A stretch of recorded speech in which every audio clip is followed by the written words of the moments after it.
अच्छा, सत्य बोलने वाले को ना परीक्षा देनी पड़ती। एक सज्जन बोले, गुरुजी हम बहुत भक्ति करते हैं, बहुत पूजा करते हैं और भगवान हमारी ही परीक्षा लेते हैं।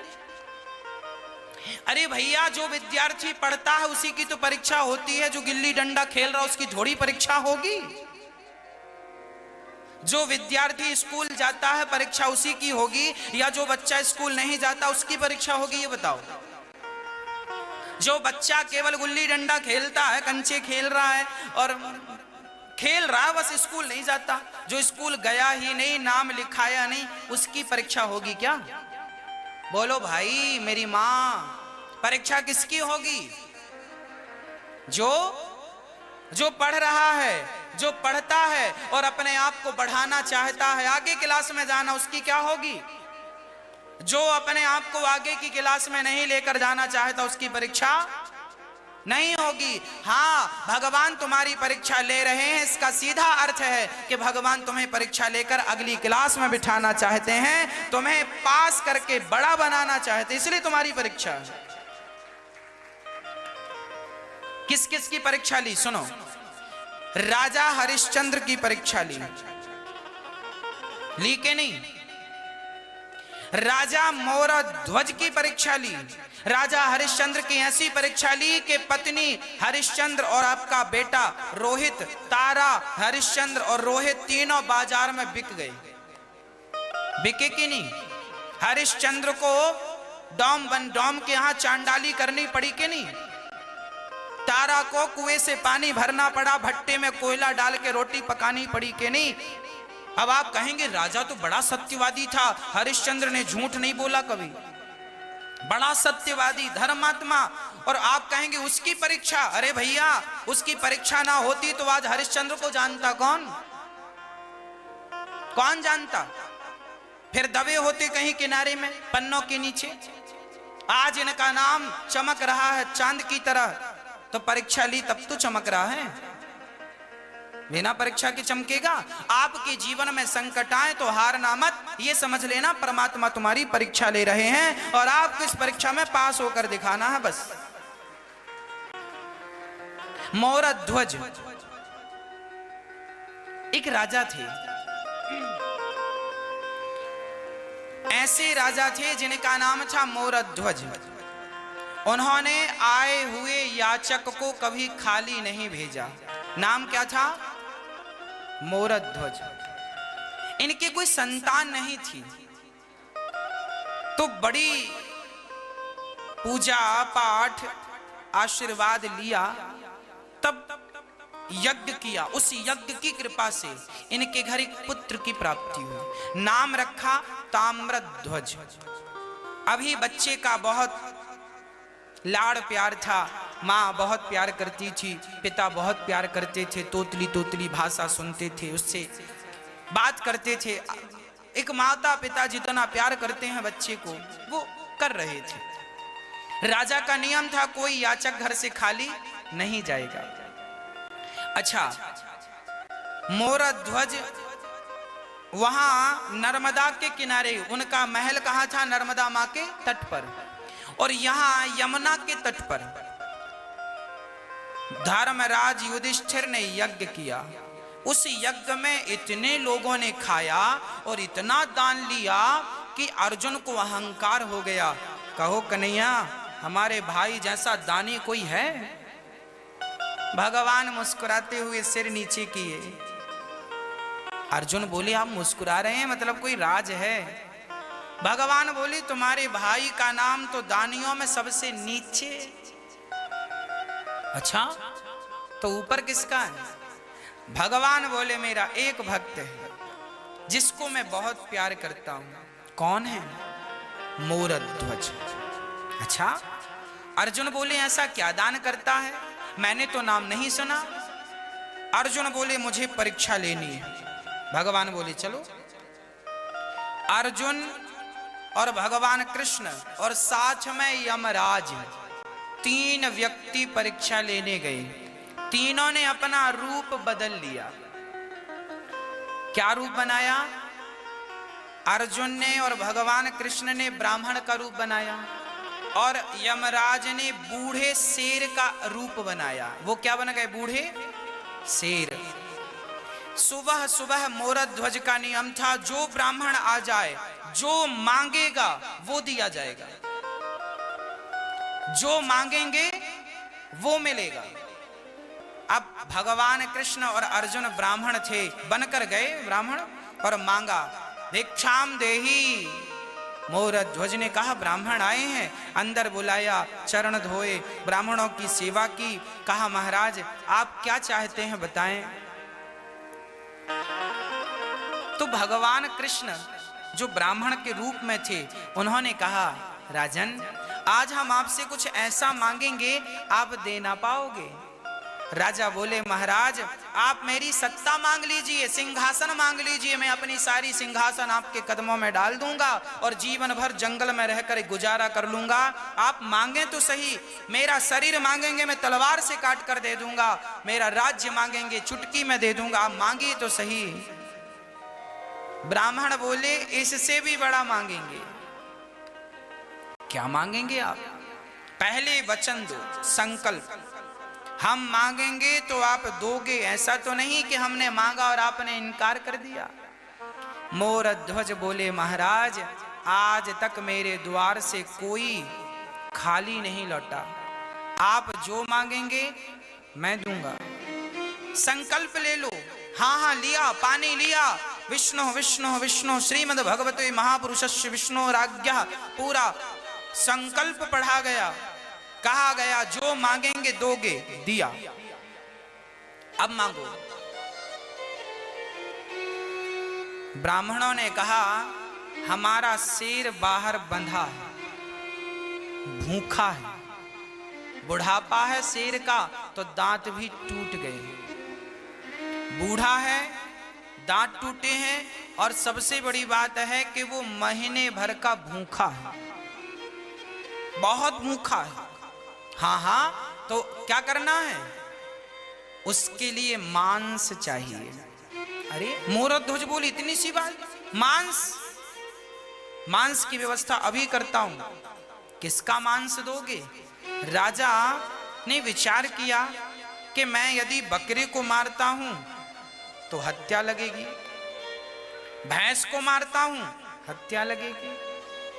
तो मोरध्वज ने कहा महाराज मैं अपना मांस दूंगा, मेरा शरीर आपके से। देखिए एक राजा, सामान्य राजा नहीं, पूरी दुनिया में जिसका प्रभाव था वो राजा कह रहा है मेरा शरीर आपके शेर के लिए, मेरे टुकड़े टुकड़े करके अपने शेर को खिला दी। मैंने वचन दिया है तो पूरा करूंगा, उस वचन के लिए मेरे शरीर के टुकड़े टुकड़े करने पड़े तो कर दीजिए। ये रहा मोरध्वज आपके सामने, इसे काट करके अपने शेर को खिला दीजिए। ब्राह्मणों ने कहा महाराज मांस तो चाहिए पर आपका नहीं, मेरा नहीं तो किसका? आपका मांस कड़ा हो गया है, शेर बूढ़ा है, खा नहीं सकता, फिर किसका? मैंने सुना है आपका एक बेटा है। हाँ हाँ है, ताम्रध्वज उसका नाम है, 5 साल का है, आयु 5 वर्ष की है। ब्राह्मणों ने कहा तो फिर एक काम करो, अपने बेटे का मांस दो। बेटे का? अब राजा धर्म संकट में पड़ गए। यदि मैं अपने बेटे को जबरदस्ती पकड़कर मार डालता हूं तो भी तो हत्या ही लगनी है। अब राजा क्या करें? अंदर ही अंदर भगवान से प्रार्थना करने लगे, हे प्रभु आपका दास हूं, मेरी वाणी मिथ्या ना चली जाए, मेरे वचन की लाज रखना प्रभु, मेरे वचन की लाज रखना। ये कहना था कि उनका बेटा 5 साल का ताम्रध्वज दौड़ा दौड़ा आया, उसे पता चल गया कि ब्राह्मण आए हैं और वो मेरा मांस मांगते हैं। दौड़ा दौड़ा आया, पिताजी आप उदास क्यों हैं? आपके मुख का तेज कहां चला गया? आप जैसे दिग्गज राजाओं को ऐसी उदासी शोभा नहीं देती। 5 साल का बच्चा बोल रहा, पिताजी आप अपना वचन निभाइए। कैसे बेटा? मैं अपना मांस देने को तैयार हूं, मैं आपका पुत्र हूं पिताजी। पुत्र किस काम पे आता है? अरे पुत्र का धर्म है पिता के धर्म की रक्षा करना। पिता के धर्म की रक्षा करने के लिए पुत्र का जन्म होता है, और मैं पुत्र होकर आपके धर्म की रक्षा ना कर सका तो मेरे पुत्र होना व्यर्थ हो जाएगा। पिताजी आप मेरा मांस ये लीजिए, मैं आपका हूं, मैं आपका हूं।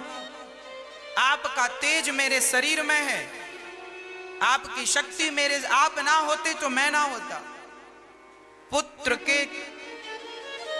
ये जो हमारा है ना शरीर, हमारे शरीर के टुकड़े टुकड़े कर दिए जाएं तो हर टुकड़े पर हमारी माता का और हमारे पिता का बराबर अधिकार होगा, हर टुकड़े पर। हमारा शरीर हम सदा माता और पिता के लिए होते हैं। ये शरीर, आज जिस शरीर की हम बात कर रहे हैं, ये शरीर माता और पिता के द्वारा ही तो हमें मिला है, जिनके द्वारा हमें शरीर मिला। आज हम उन्हीं की अवहेलना करने लग जाएं, उन्हीं की आज्ञा का उल्लंघन करने लग जाएं, तो हम जैसा नमक हरामी कौन होगा? मोरध्वज के पुत्र ने कहा, पिताजी ये रहा शरीर।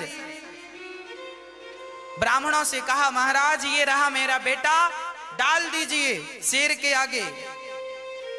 ब्राह्मणों ने कहा, महाराज एक समस्या है। क्या? बोले हमारा शेर बूढ़ा है, दांत तो है नहीं, तो बच्चे को वो फाड़ नहीं सकता, तो आप जरा कष्ट कीजिए, अपने बच्चे को फाड़िए और इसके टुकड़े टुकड़े करके छोटे छोटे फिर हमारे शेर को डालिए, तब खाएगा। क्योंकि बूढ़ा है ना, दांत नहीं, फाड़ नहीं सकता चमड़ी। बेटा देना यहां तक तो ठीक था, अब बेटे को फाड़े कैसे? ब्राह्मणों ने कहा, आरे से फाड़िए। आरा, आरा दिया गया, लकड़ी चीरने का आरा दिया गया। फाड़ेगा कौन? राजन संकल्प आपने लिया है। आप और आरा चलाने के लिए एक व्यक्ति नहीं होता, आरा हमेशा दो लोगों से चलता है। आरा हमेशा दो लोगों से चलता है। वो दो लोग कौन हैं? राजन आप और आपकी अर्धांगिनी पत्नी। बुलाइए। राजा आए, पत्नी आई, बीच में बेटा, और बेटे के सिर पे आरा रखा गया। एक तरफ रानी ने, एक तरफ राजा ने पकड़ा। ब्राह्मणों ने कहा, चलाओ आरा। अब बताओ, आज मोरध्वज अपने बच्चे के सिर पे आरा चला रहे हैं, क्यों चला रहे हैं? इस क्यों का उत्तर दीजिए। आप क्यों चला रहे हैं? अपने वचन के पालन के लिए। वचन मिथ्या, जो व्यक्ति जीवन में कभी असत्य ना बोला हो, आज वो असत्य कैसे बोले? याद रखना मेरे भारतवासियों, मेरी माँ, हमारा वो भारत है जिस भारत में लोग अपने आप को मार डालते थे। दशरथ जी अपने आप को मार डाले, मर ही तो गए। चाहते तो कैकेयी के वचन को तोड़ देते ना, हमें राम को वनवास नहीं भेजना, क्या कर लेती कैकेयी मां? पर नहीं, मर जाना सरल है, मर जाना ठीक है, पर अपने वचनों का पालन ना करना ये ठीक बात नहीं है। अरे प्राण चले गए तो कल मिल जाएंगे, पर वचन चला गया तो फिर कभी नहीं मिलेगा। लोग कहेंगे झूठा था। दशरथ जी चाहते तो कैकेयी की बात काट देते, नहीं भेजना वनवास राम को। क्या कर लेती कैकेयी मां? सारी प्रजा राम के पक्ष में थी, दशरथ जी के पक्ष में थी। कैकेयी के पक्ष में कौन था? एक मंथरा थी। पर नहीं, प्राण जाए पर वचन। यहां यही हुआ। आज आरा सिर पे रखा और जब आरा चलाने लगे ना, तो वो नन्हा सा 5 साल का बच्चा बोला, पिताजी रुक जाओ, मैं एक पल के लिए आपको रोकता हूं। दौड़ा दौड़ा, पिता रुके। क्या हुआ लाल? पिता को लगा शायद एक बार मेरे गले लगना चाहता है। माँ को लगा शायद एक बार मुझे गले से लगकर मुझे माँ कहना चाहता है, पर वो बालक ना पिता को गले लगा ना माँ के गले लगा। वो गया अंदर से रुई लेकर आया और माँ के कान में लगाया, पिता के कान में लगाया। माँ ने कहा बेटा ये तुमने रुई क्यों लगा दी?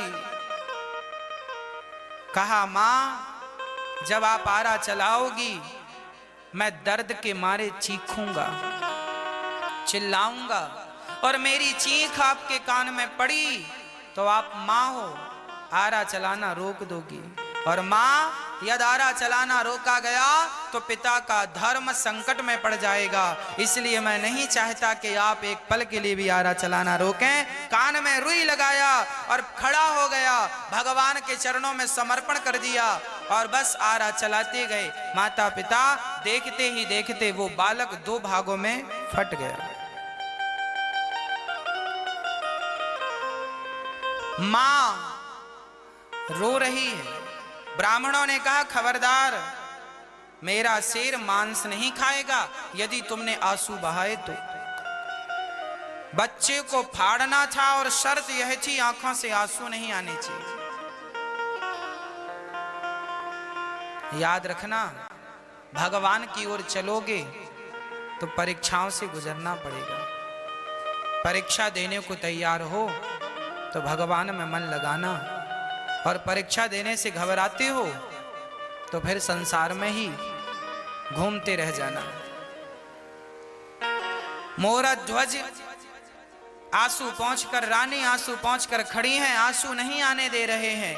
बच्चे का शरीर, ब्राह्मणों ने कहा दाहिना अंग शेर को डालो और बाम भाग ले जाकर के गटर में फेंक दो।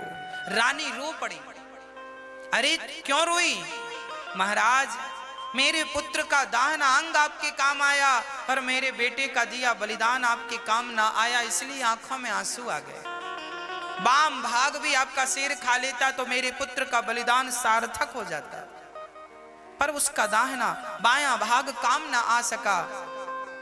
ब्राह्मणों ने कहा शेर का पेट भर गया, अब हम भूखे हैं, हमारा पेट भरो। राजा रानी ने स्नान किया और दोनों ने भोजन बनाया, थाली परोसी, और जब भगवान खाने बैठे रोटी तोड़कर भगवान कहते हैं हम तुम्हारे घर नहीं खाएंगे। क्यों नहीं खाएंगे? क्योंकि आप हत्यारे हैं, आपने हमारे सामने अपने पुत्र की हत्या की है और आप जैसे हत्यारों के घर हम भोजन नहीं करते।